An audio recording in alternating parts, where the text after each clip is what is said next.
ගුරුත්ව කේන්ද්‍ර තුන තුන්වෙනි වීඩියෝ එක කතා කර හිටියේ සම්මත වස්තු කිහිපයක ගුරුත්ව කේන්ද්‍රයේ පිහිටුම අනුකලනය මගින් ඔප්පු කරන එක. අද අපිට තුන්වෙනි එක විදිහට ඉදිරිපත් තුන්වෙනි වීඩියෝ එකෙන් අපිට ඉදිරිපත් කරමින් ඉගෙන ගන්න තියෙන්නේ ඒකාකාර ඍජු වෘත්තාකාර තුනී කුහර කේතුව ගැන.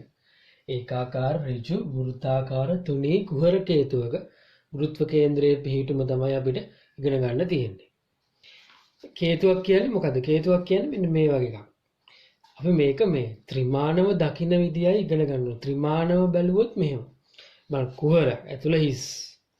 ඇතුළ කුහරයක් මේ වගේ. දැන් මේක පැත්තෙන් බැලුවම දැන් මෙහෙම තියලා අපිට පැත්තෙන් බැලුවොත් අපිට බෝඩ් එකේ තලයේ අඳිනකොට අපි අඳින්නේ මෙහෙම. කොහොම තමයි ඇත්තටම මේ කේතුව අපිට අඳින්න පුළුවන්. මෙහෙම. කුහර කේතුව. මොකද මේක ත්‍රිකෝණයක් වගේ අපිට පේන්න තියෙන්නේ. අපි ඒක නිසා මෙහෙමයි අඳින්නේ. මේකම තව පොඩ්ඩක් මේ පැත්තට ගන්න ලස්සනට අඳුනොත් කුහර කේතුව. කුහර මේක අඳින්න එහෙම. ඇතුළ හිස් කියන එක මෙතන පේන්න බෑ. අපිට ත්‍රිමාණය අඳින්න බැරි නිසා මෙහෙම දාගන්න. XY කියලා කොහොමද දාගත්තා. කෙලින් කියලා හිතනවා මෙන්න මේ අක්ෂය තව පොඩ්ඩක් කෙලින් කරගත්තා.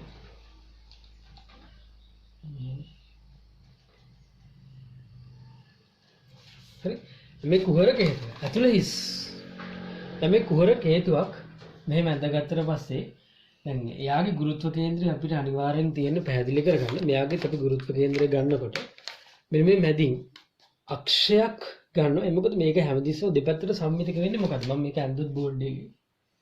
බලන්න මෙන්න මෙහෙම එකක් නෙවෙයි තියෙන්නේ. මේ අක්ෂය. මෙයා මෙන්න මේ අක්ෂය වට හැමදෙස්සම දෙපැත්තට මෙන්න මේ දිහිලා තියෙන ස්කන්ධ ටික සමාන නිසා මෙයා ගුරුත්ව කේන්ද්‍රය මොකක් මත තියෙන්න ඕනද? මෙන්න මේ අක්ෂය මත තියෙන්න ඕනේ. එයාගේ අක්ෂය මේක. මෙයාට කියන්නේ ශීර්ෂය. මෙතෙන්ට කියන්නේ ශීර්ෂය. අපි ඉස්සෙල්ලා ඒක ලියලිමු. මොකද්ද? මේ වස්තුව x අක්ෂය වටා සම්මිතිකයි. හරිනේ? අක්ෂය වටා සම්මිතිකයි. එයාගේ අක්ෂය කියන්නේ මොකද්ද? මෙන්න මේ වැදින් ශීර්ෂේ නම් මෙහෙම රේඛාවක් ගැහුවොත්. ඒක තමයි අක්ෂය කියන්නේ. ඒක මල්ලි ගන්න මොකක්ද? වස්තුව x අක්ෂය වටා සමමිතික වන බැවින් එහි ගුරුත්ව කේන්ද්‍රය x අක්ෂය මත පිහිටයි.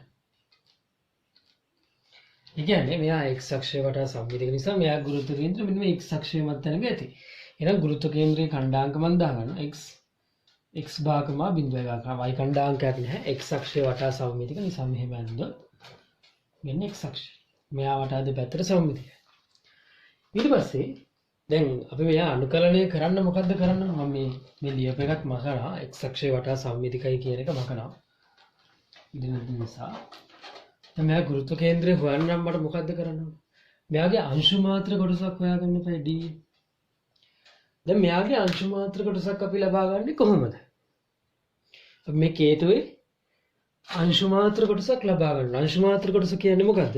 මෙයා කපන්න පුළුවන් පොඩිම කෑලි වලට කපන්න පුළුවන් ආකාරය මොකද්ද? ඒ කියන්නේ අන්තිමට මේ කෑලි ටික එකතු කරාට පස්සේ කේතුව හැදෙන්න ඕනේ. මතක තියාගන්න දැන් අංශු මාත්‍ර කොටස් වලට කපන්න කිව්වට පස්සේ එයා කපන්න පුළුවන් මෙන්න මේ වගේ වලට. මෙන්න මේ වගේ. බලන්න මෙහෙම කැපුවට පස්සේ මොකක්ද වෙන්නේ? කේතුවකින් මෙහෙම එකක් කැපුවොත් එන්නේ මතක තියාගන්න වලල්ලක්. මම දැන් එහෙම කපනවා. මෙන්න මගේ කේතුව. මේ කේතුවම අරගෙන මේක මෙහෙම නවලා. මම ඒ කිව්වා වගේ සිහින් මේ වගේ සිහින් කෙලින් පටිය කෙලින් මම මේකෙන් සිහින් කෙලින් අර කිව්වා වගේ තීරුවක් කපනවා. මේ මට ඒ තරම් මේ තීරුවේ කොච්චර වෙන්න ඕන සිහින්ම තීරුවක් වෙන්න ඕන. නමුත්ම පුළුවන් තරම් උපරිම සිහින්ව කපාගත්තා. මේ තියෙන මම කපාගත්ත තීරුව. පේනව ඇති කියලා හිතනවා. මේ තියෙන්නේ ආගෙන් කපාගත්තු තීරුව. දැන් මේ වගේ පටි දැන් මේක මෙහෙම බැලුවට පස්සේ මෙතන පේන්නේ නිකන් සිරස් රේඛාවක් වුණාට ඇත්තටම අරයාගේ අංශු මාත්‍ර කොටසක් කැපුවා කියන්නේ මොකක්ද අපිට ලැබෙන්නේ? මතක තියාගන්න ලැබෙන්නේ වලල්ලක්. මේ වලල්ලක් වෙන වගේ වලල්ලක ආකාර කොටසක් තමයි ලැබෙන්නේ. මෙයාගෙන් කපු කෑල්ල. වලල්. ඒක දැන් ඇත්තනේ. දැන් මේ වගේ කෑලි මේ වගේ ටික ටික දැන් මේ වගේ වලලු එකතු කරලා මට මෙයාගේ පොඩි පොඩි වලලු කපලා එකතු කරලා බලන්න මේ මෙතන මේ වගේ තව වලල්ල මේ වගේ වලලු සෙට් එකක් එකතු කරලා මට මේ වස්තුව හදාගන්න පුළුවන්. කියන්නේ මෙයා කපන්න පුළුවන් වලලු අනන්ත ප්‍රමාණයකට කපන්න පුළුවන්. අන්න ඒ වගේ වලලු ගොඩකට කපන්න පුළුවන්. පොඩිම වලල්ල තමයි මේ කපලා තියෙන්නේ. කැපුවා.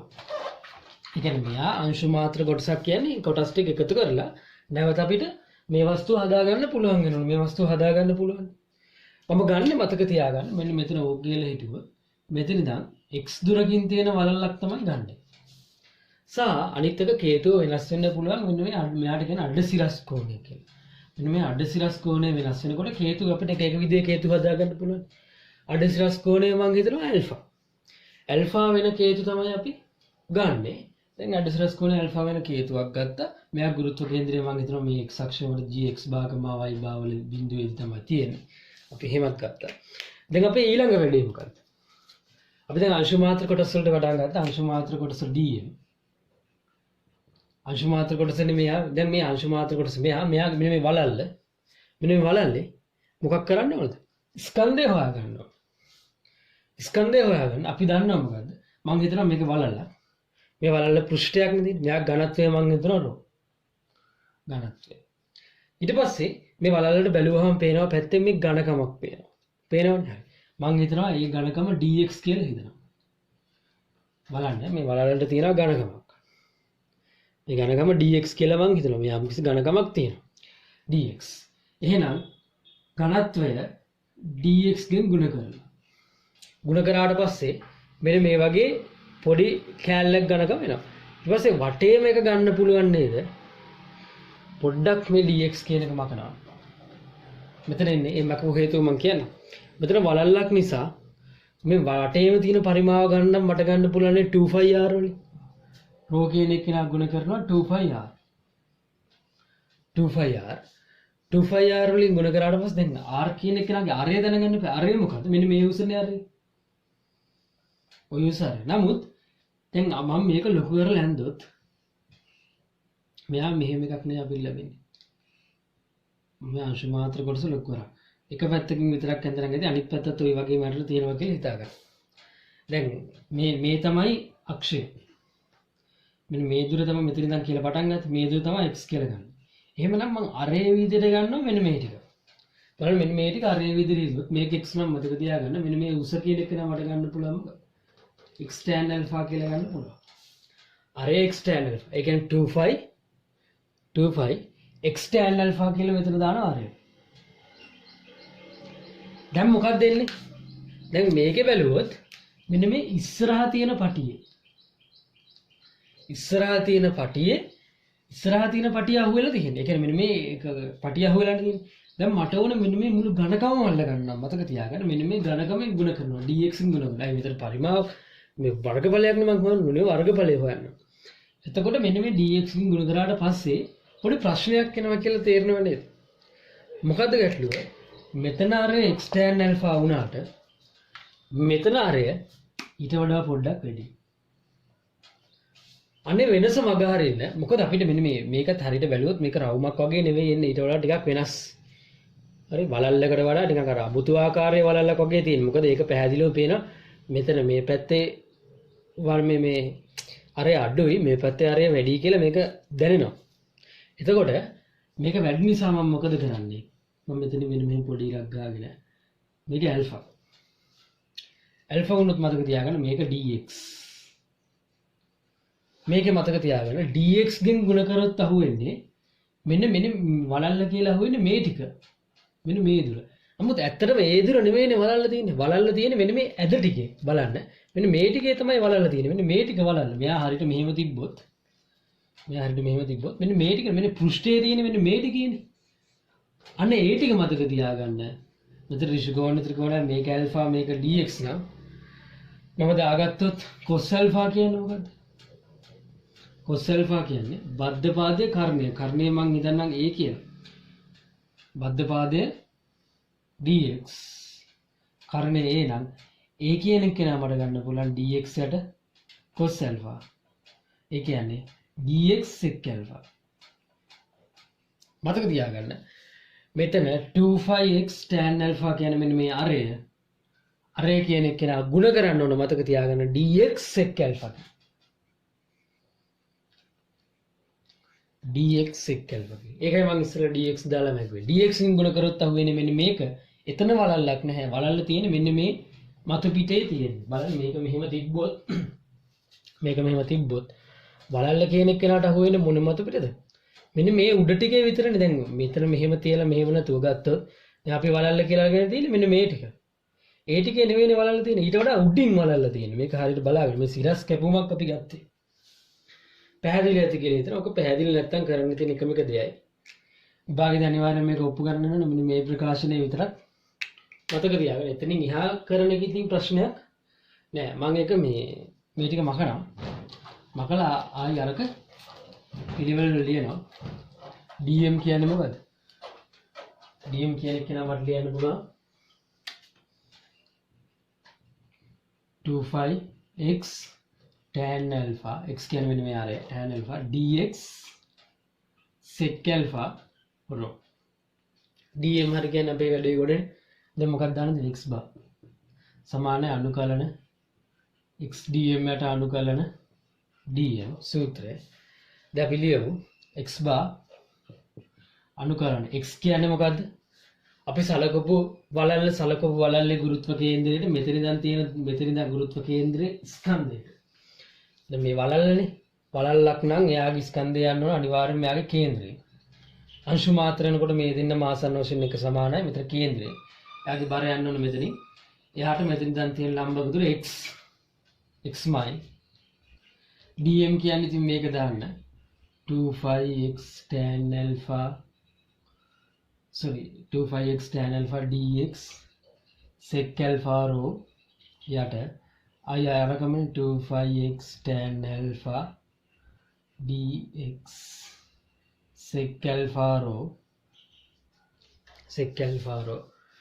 ඊට පස්සේ සීමාව කොහේ ඉඳන් කොහෙට තියෙන වලලු ටික දෙකද කරන්න ඕන වලලු වෙනස් වෙන්නේ මෙන්න මේ ඉර දිගේ කියන්නේ මෙතන බිඳුවේදී එක වලල්ල ඇල්ෆාත් එක්ක නෙමෙයි වලලු වෙනස් වෙන්නේ මේ දිග වෙනස් වෙනකොටයි වලලු වෙනස් වෙන්නේ x බිඳුවේදී එක වලල්ල x සමානයි මෙතින් තව වලල්ලක් මතක තියාගන්න මම හිතනවා මේ කේතුවේ උස h ඒක අපිට ගන්න දෙන්න ඕන උස h එතකොට මෙතින් දෙක වලල්ලක් මෙතින් තව වලල්ලක් කොහොම වලලු වෙනස් වෙනවා එතකොට වලලු එන්නේ කොහොමද මතක තියාගන්න වලලු එන්නේ මෙන්න මේ x සමානයි බිඳුවේ නම් h කියලා දාගමු බිඳුවේ නම් h ට තියෙන වලලු ටික එකතු කරන්න බිඳුවේ නම් h ට තියෙන වලලු ටික එකතු කරලා දැන් මේක සුළු වෙනකොට මතක තියාගන්න 25 to 25 කැපෙනවා tan alpha කියන්නේ නියත කෝණයක් අඩසිරස් කෝණය කියන්නේ හේතුවකට නියතයක් ඒක නිසා tan alpha නියතයක් කැපුණා sec alphaත් කැපුණා රෝත් කැපුණා අන්තිමට ඉතුරු වෙන්නේ බලන්න බොහොම පොඩි දෙයක් x bar සමානයි අනුකලනයේ බිඳුවට h මේ දෙන්න විතර ගුණ කරාම x වර්ගයනේ x වර්ගයේ dx විතරයි ඉතුරු වෙන්නේ යට අනුකලනයේ බිඳුවේ නම් h ට x dx පැහැදිලි ඇති කියලා හිතනවා මෙතන දැන් tan alpha කියන එක කෙනෙක්ට dx sec alpha මේ sec alpha කියන එක මග හැරුණා කියලා හිතන්නකො ඒත් ගානට කිසිම බලපෑමක් වෙන්නේ නෑ මොකද මේ දෙන්නා මෙතන සුළු වෙලා යන නිසා නමුත් අදාළ දේ හරියට දාන්න එතකොට අපිට ප්‍රශ්නයක් වෙන්නේ නැහැ එතෙන් ලකුණු දෙනවනේ අනිවාර්යෙන් 5ක් විතර මම මේක තවදුරටත් සුළු කරොත් මට ලැබෙනවා x bar සමානයි දැන් මේ අනුකලනය කරන්න x ඝනය බෙදීම 3යි බිඳුවට h බෙදීම ඊට පස්සේ යට x කියන එක ගැන අනුකලනය කරාම x වර්ගයේ බෙදීම 2යි බිඳුවට h මම කිව්වා එකපාර සීමාව ආදේශ කරන්න නැතුව සුළු කරන්න එපා සීමාව ආදේශ කරලා උඩට සුළු කරන්නේ එන්නේ h ඝනයට 3යි ගුණ කිරීම යට පරස්පරය මම උඩ දානවා 2 යට h වර්ගය සුළු කරාම 2h බෙදීම 3යි කියලා එනවා ඒ කියන්නේ මොකද්ද මේ කුහරක හේතුවක ගුරුත්ව කේන්ද්‍රය තියෙන්නේ එයාගේ මෙන්න මේ ශීර්ෂයේ ඉඳන් අක්ෂය මත මෙන්න මෙච්චර දුරකින් 2h බෙදීම 3 දුරකින් තමයි තියෙන්නේ ශීර්ෂයේ ඉඳන් අක්ෂය මත උස h නම් 2h බෙදීම 3 දුරකදී තමයි තියෙන්නේ උස h නම් මෙන්න මේ ශීර්ෂයේ ඉඳන් 2h බෙදීම 3 දැන් මේවා ගණන් වල පටලලා දෙන්නේ මෙහෙමයි දැන් අපි මේ හෙව්වේ ශීර්ෂයේ ඉඳන් තියෙන දුර ශීර්ෂයේ ඉඳන් තියෙන දුර කිව්වම මේ ඔක්කොම ටික මකන්න ශීර්ෂයේ ඉඳන් තියෙන දුර තමයි අපි මේ හෙව්වේ ශීර්ෂයේ ඉඳන් කියලා කියන්නේ දැන් හේතුව මෙහෙම ගත්තොත් මෙතන ශීර්ෂ නම් කේතුවේ උස h නම් මෙන්න මෙතන ඉඳන් මෙන්න මේ OG කියන දුර තමයි 3h බෙදීම 4. so 2h බෙදීම 3යි. 2h බෙදීම 3යි. දැන් ආධාරක කේතුවේ ආධාරකයේ කේන්ද්‍රයේ ඉඳන් කිව්වොත් ඒ කියන්නේ අනිත් පැත්තේ ඉඳන් කිව්වොත් මෙතන ඉඳන් කිව්වොත් කොච්චර දුරකද h බෙදීම 3යි කියලා අපි දැනගන්නවා. h බෙදීම 3. ඒ වගේම දැන් මේක පාඩම් කරලා යන නිසා විභාගෙට දෙනවා 2h උස කුහරක හේතුවක් වුණා. උස 2h නම්. එතකොට මොකද කරන්නේ? එක්කෝ ඔප්පු කරගෙන යන ගමන් අර සීමාවට මාරු කරන්න. එහෙම නැත්තම් දැන් අපි දන්නවා මෙතන ඉඳන් තියෙන 2h බෙදීම මේ h තිබ්බොත් 2h බෙදීම දුන්නා. 2 බෙදීම 3ක් 2h කියලා දාන්න 4h බෙදීම 3ක් කියලා. කේතුවේ උස 2h උනොත් මෙන්න මේ වගේ තැනක තමයි තියෙන්නේ එයාගේ ගුරුත්ව කේන්ද්‍රය. පැහැදිලි ඇති කියලා හිතනවා. මෙන්න මේ වගේ තැන තමයි කේතුවේ උස මාරු කරනවා. ඊළඟට මේ තියෙන පිහිටුම ඒක ශීර්ෂයෙන් දන්නේ මෙතන දන්ද කියලා හරියට වස්තුවක් මුල්ලා තියෙන කොයි විදිහටද කියලා බලන්න.